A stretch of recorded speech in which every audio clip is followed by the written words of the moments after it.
In today's video, I'm going to teach you how to turn a database into tasks in Notion. We'll walk through this step by step, so even if you're fairly new to Notion, you'll be able to follow along.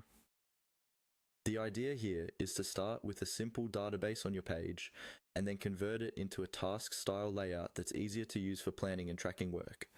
First, open the Notion page where you want your task to live. At the top left of the page, you'll see an option labeled Create. Go ahead and click on Create.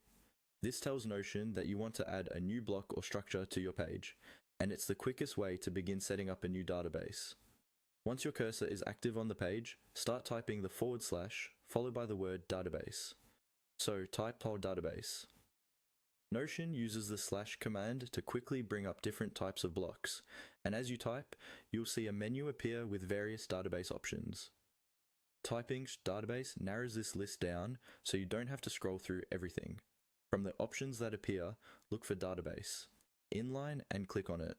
An inline database is a table that sits directly inside your existing page instead of taking over the whole screen. This is perfect if you want your task to be part of a larger page that might also include notes, instructions, or other content.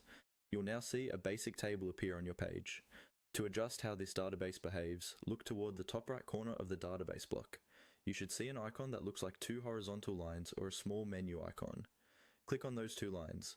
This opens up the database's main menu where you can access more advanced options. In that menu, find and click on More Settings. This is where Notion groups additional configuration options that aren't immediately visible. It's a good place to remember whenever you want to change how your database works or appears. Inside the More Settings menu, look for an option called Turn into Tasks and click on it. When you select this, Notion automatically restructures your database into a task format. It may add or adjust properties like status, due dates, or completion checkboxes depending on your setup. From here, you can start entering your items as tasks, assign dates, and track progress more easily.